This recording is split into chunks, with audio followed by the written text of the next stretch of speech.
Hey guys, welcome back to the channel. Welcome to a new series called 30 Day Challenges where I go and try a challenge for 30 days and let you know my results. And in this episode, we're talking about how I stopped eating my biggest guilty pleasure, which is crisp packets or chips if you're from the other side of the world, for 30 days. Bearing in mind, I couldn't stop eating them every few hours. So let's go into how I actually curbed this addiction. However, before we do that, make sure you can subscribe to the channel as you can see down below. Click that post notification bell so you don't miss out on future 30-day challenges and many other episodes I have on this channel. And if you do like this video, do click a like because it's interesting to see how I changed my brain to curb this addiction. So let's go into, first of all, why do I like crisp packets? So as you saw in the thumbnail, these are some of the crisp packets that I have. Apologies for the noise because it's a bit crinkly. So we've got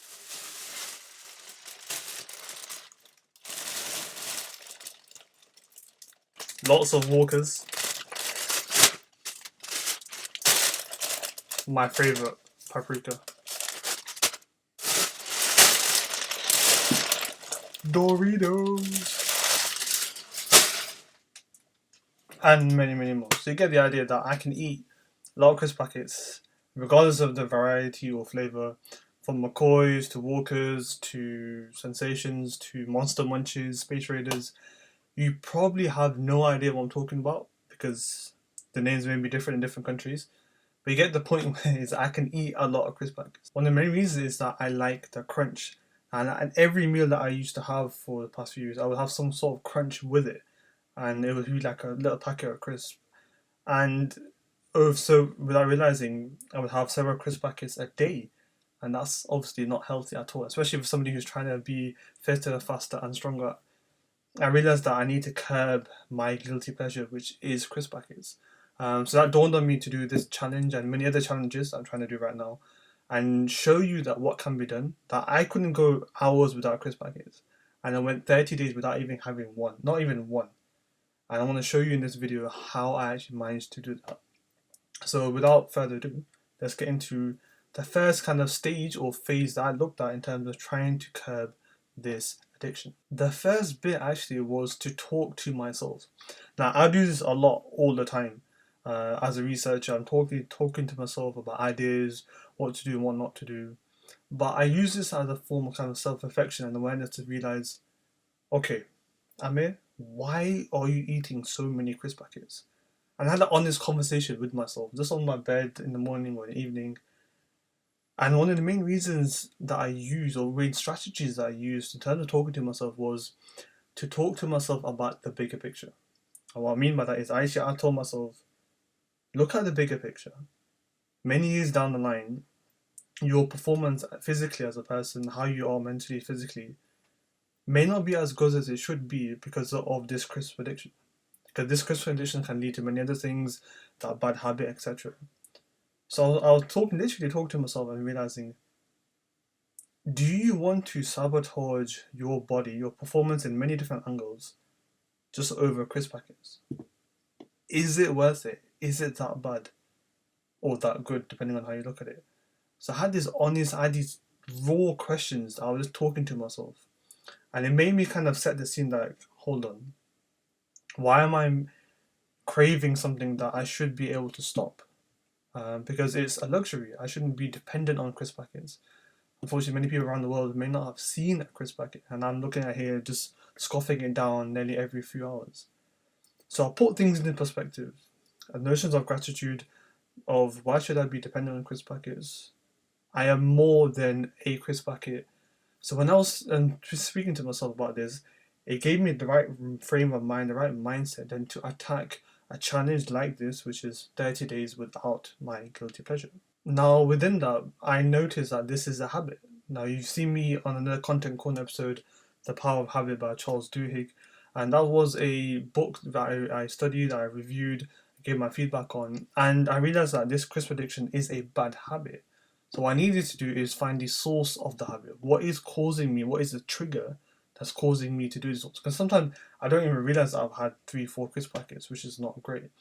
And what I realized is that I used to use it as a escape or an outlet in between work because it was convenient. A lot of the time it was kind of late at night. I was rushing between different jobs and different tasks.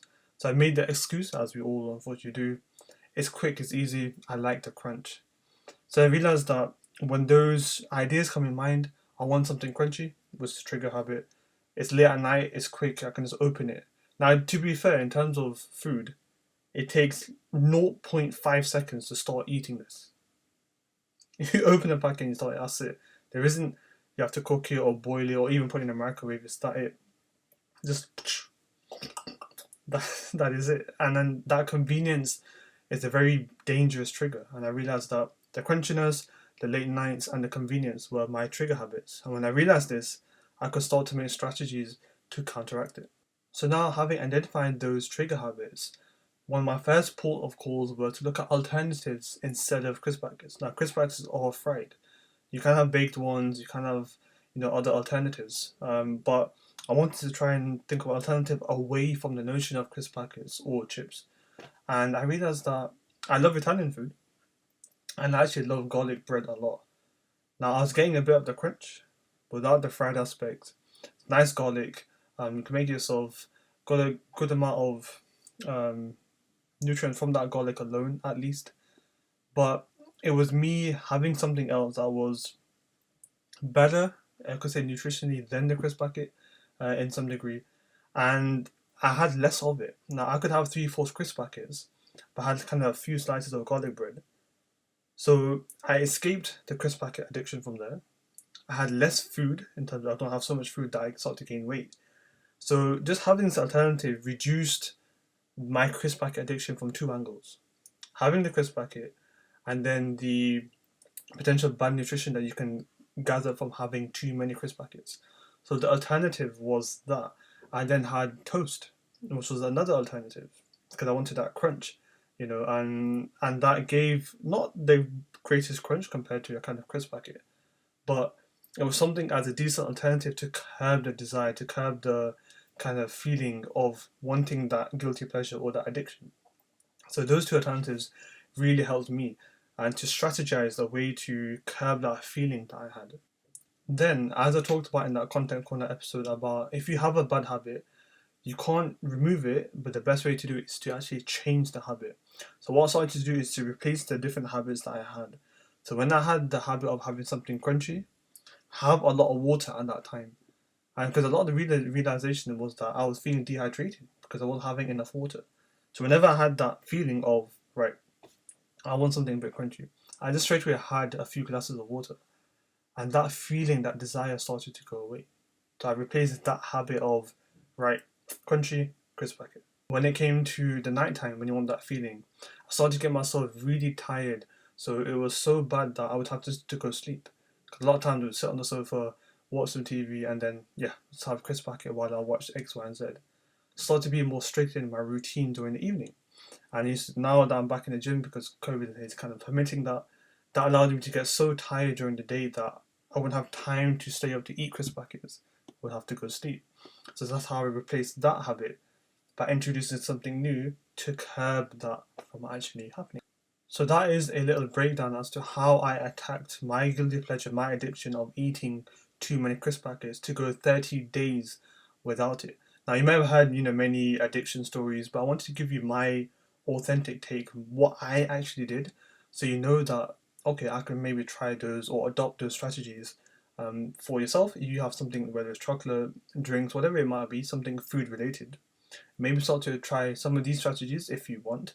Again, they may be effective for me, they may not be effective for you, and if that's the case, that's fine, because something else may work for you. And if it does, do let me know in the comment section below, because I'll be very interested to see what works for you compared to other people. But just before I go, I just wanted to share a few reasons why I did this challenge as well that I didn't mention at the start of the video. And one thing is, yes, I do have a few crisp packets now that I did that 30-day challenge, but I know now in my brain and in my heart that if I can go 30 days once, I can surely do it again or whenever. So now I'm having it in moderation where it's maybe one or two a week, if that, as opposed to 3, 4 a day potentially. So now it's in moderation to have something that I enjoy, that once a week is not too bad of a problem. One crisp pack a week is nothing that's going to really harm you. But one of the other reasons is I wanted to see how can I push myself further. to be fitter, faster, and stronger, but also show you what can be done. So I'm kind of experimenting on myself. As I mentioned to you in previous videos, I'm a researcher. This channel is always about research as well. And what I decided to do is research myself. What works well for me and what doesn't, what can I go days without, and report that to you so that hopefully gives you confidence and motivation, but also an insight as to how I went about it in terms of strategy and kind of analysis. So I hope that was helpful.